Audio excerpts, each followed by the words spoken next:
大家好，我是以賴。今天收到 RJ 寄給我的魚，這個箱子一看就充滿了釣客風格，裡面的魚包得很講究，都沒有刺破塑膠袋。那我們來看一下釣貨的過程。中了！等一下，我先收線。哎呦！哎，論出來！哎呦，論出來！哎，看到線檔，起來哦！再沒有起來，真的要回家了。哇，好大力，超大的，3、4斤。來，哎，水皮，看。哎呦喂！哦，練的玉米都好吃。這次吃玉米。哇，好大哦！这有4斤哦。好啦，我们夠我們吃的魚了，我們放生了。這個生魚片才好啊。真假的？對啊，這個我想到一件事情啊。之前跟以賴哥有講過，在家做生魚片的以賴哥，我把它活地放血，看到他要不要，我把它寄過去給他。你拿筐來量，筐是50的。50啊？接近，他要49.8。大白蛤。哎，不行，這樣不好看。這個轉進去裡面。哎呦喂呀！哎呦，大白蛤啊，300年沒見的。哎呦喂呀！我來處理，你先放着。來，你幫我錄一下。說你回老家，從他的眼睛後面這裡。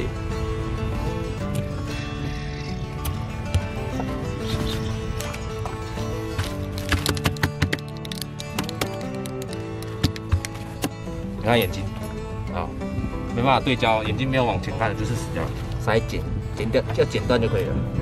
然後尾巴這邊擦就會看到有血湧出來，如果有擦到的話，好有了，噴血了，這是切到它的大的血管，抓馬賽克。沒關係，人道主義的處理食材。感謝 RJ 寄魚給我，昨天下午高雄寄出，今天中午就到了。魚的狀態非常好。活體腦角可以延長魚的僵直期嘛，所以這個魚全身都還硬邦邦的。這個背鰭是銀白色的，超尖銳。我稱了一下，這尾魚 1.8公斤，這是鯛科魚最好吃的狀態。這是在高雄海域釣到的白蛤，中文正式名稱是琉球刺鯛。這看起來真的非常像真鯛，白色的真鯛，也很像黑蛤。那這個魚跟黃鰭鯛長得蠻像的，差在魚鰭不太一樣。還有體色比斑頭更亮白，這個臀鰭超長、超尖銳的，讓我想起金剛狼的爪子，還沒換成亞德曼合金前的狀態。那在台灣漁業資料庫寫這個是高級食用魚，肉味鮮美，今天賺到了。魚尾的斷面完全沒有血，因為放血過了嘛，肉色看起來非常棒。我在3年多前有上過一部片，是在南方澳買的黑蛤。影片裡面有人留言說那一尾其實是白蛤，那我當時搞不太清楚。我這一次拿這一尾對比一下，我發現上次那一尾真的是白蛤沒錯。那雖然這個魚活體放血過了，我還是會把最後殘留的魚血擠出來，讓魚肉達到最佳狀態。所以看起來我其實沒有吃過黑蛤，還有像沙蛤、赤翅我都沒有吃過，或者是說曾經吃過，但是我沒有認出來。很多魚長得都很像，特徵只差一點點。不同種類的魚並排放在一起，很容易就會看出差別。但是你單獨看一尾，就容易認錯。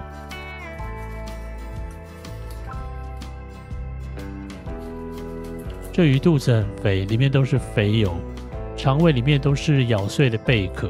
它吃了這麼多貝殼，魚肉香氣一定很好，內臟一點不好的氣味都沒有，就是非常油膩。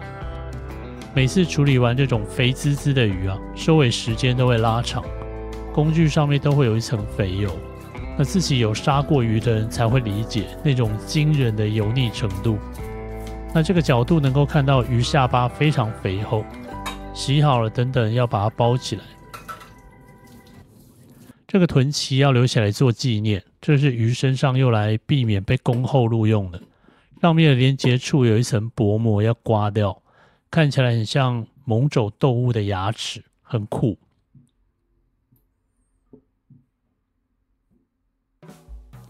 今天是魚死掉的第5天，我剛在旁邊已經去掉魚鱗了。今天切開並沒有要吃，要做一些處理，過2天再吃，然後分享一些出去。通常別人送我魚呢，我都會盡量處理好，然後送一些出去，把那份善意最大化。分享呢會讓食物變得更美味。魚頭這一側也完全沒有血了，我就墊一張紙，不然魚會一直滑。魚鰭骨跟肉的交界處很明顯，就從這條線下刀，先割開魚皮。反手割時，刀尖碰到魚骨就要退，不要穿刺。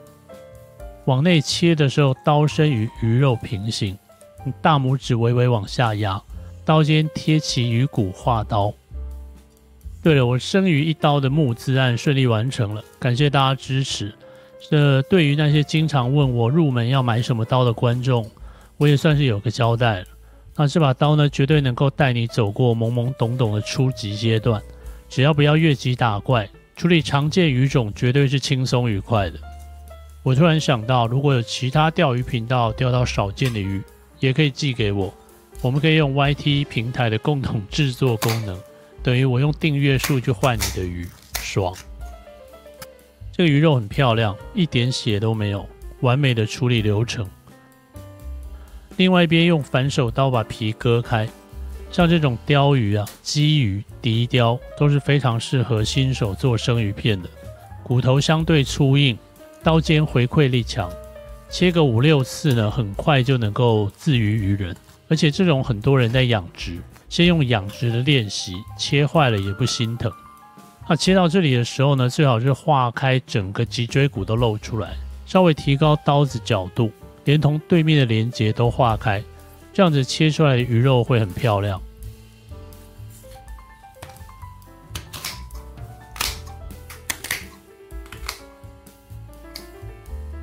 這個骨邊肉啊、鰭邊肉摸起來很油，這可以留起來吃。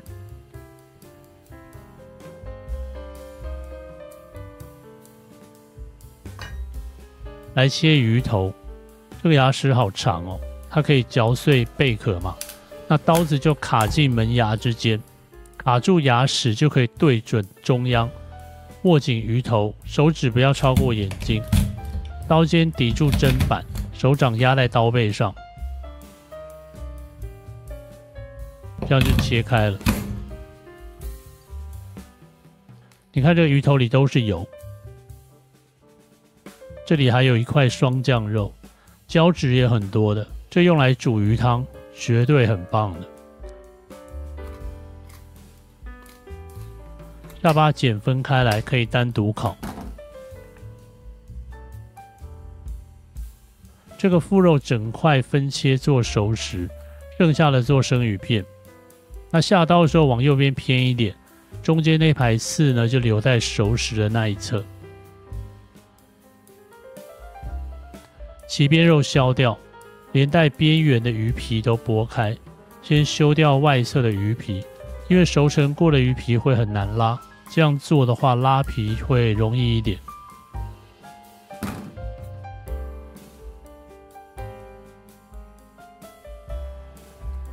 整塊肉都修好了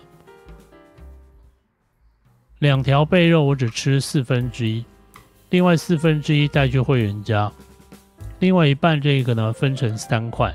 分享給其他頻道會員。至於 RJ 呢，應該不用寄給他啦，他都用玉米釣到想要放生了，他應該有很多魚可以吃。而且他除了自己很會釣呢，他爸爸也是船長，台東的船長。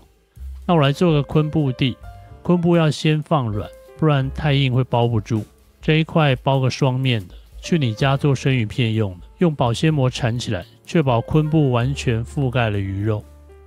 另外的昆布放上去吸真空，冰鮮寄出，收到直接吃就好。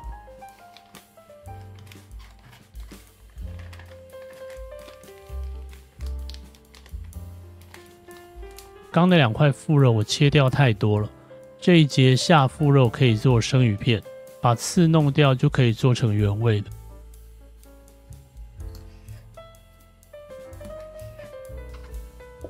腹肉醃制一下，我喜歡買各種風味的酒，但有時候會遇到不合胃口的，我都用來做菜。這個蜂蜜威士忌超甜，喝了很膩，但用來醃魚呢非常棒，會有堅果、焦糖的香氣。剩下的魚骨邊角料上面還有一些鰭邊肉，我通常是拿去煮湯。這一次的比較油嘛，乾煎一下把魚油逼出來會很香。撒點鹽，放冰箱讓它脫水，強化油脂的風味。那我早上去做完會員活動了，現在輪到我來吃大白蛤了。先煮魚頭湯，我用粉包煮了一鍋湯底。我還有馬頭頭、石鯛魚皮、皮鞭肉、血河肉。已經有油嘞，这不知道會有多好喝。來切包了昆布快2天的魚肉，這就像是一種交換，魚肉的水分交換了昆布上的膠質。這塊是尾段的部分，魚皮沒有拉好，再修一下。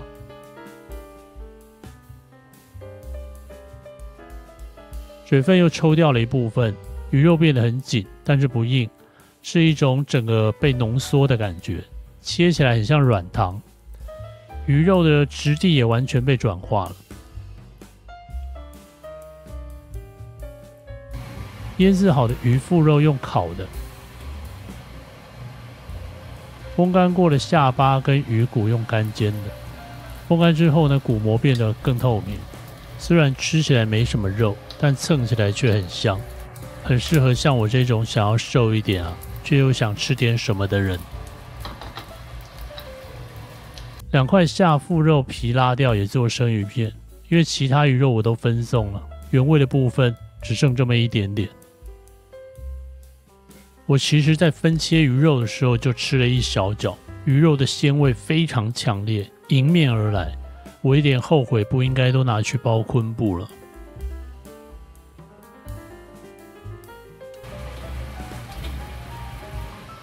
翻魚面。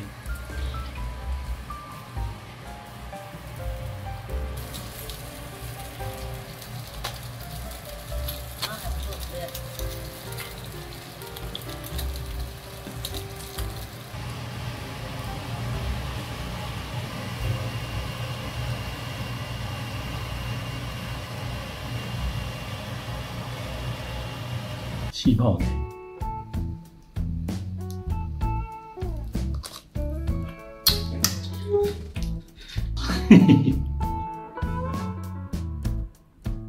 哇，有股甘甜味，是好飲料。這個是下腹肉，很有光澤哦。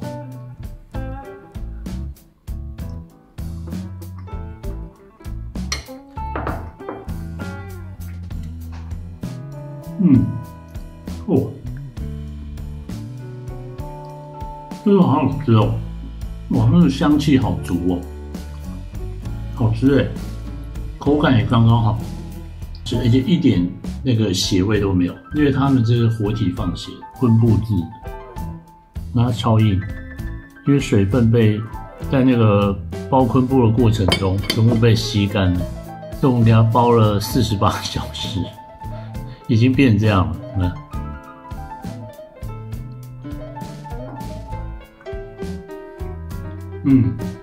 口感非常特別，然後昆布味好像太重，帶過那個魚本來的味道。小時候有沒有吃過一種用海苔做的黑色長條形的那種軟糖？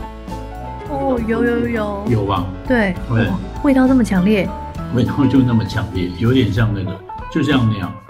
對，可能包太久，但是還是非常好吃的。但如果2個比較的話呢，這個是好吃非常多的。這個口感讓我非常訝異，是一種你會想念起來的味道。這裡要我們來敬RJ，他送我的魚，我就先撒鹽。這個我們2個一人一半，一人一個，有點像一夜干那樣的做法，然後放在冰箱裡面吹風，但是水分還是非常多的呢。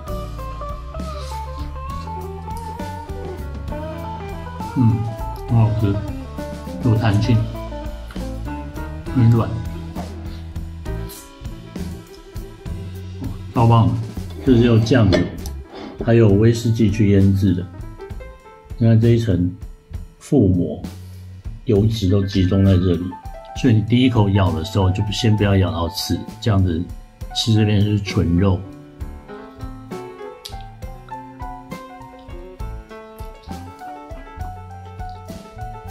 哦，香。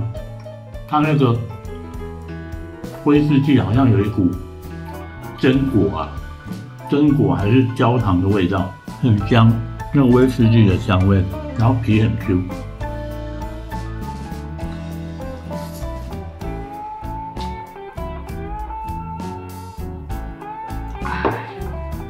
我有放石雕，哎呦，這全是油，膠質啊，這個魚皮，對，我很多魚皮，還有這個是都是油，這油的好誇張哦。這就是魚皮麵，生活。滑嫩，这個魚皮很厚，兩種魚皮都很厚，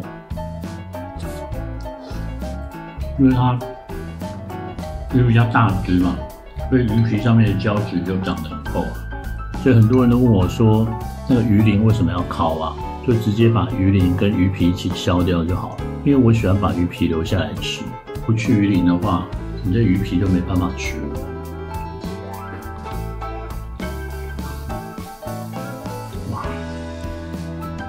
好好吃的，整個嘴巴都要粘在一起了。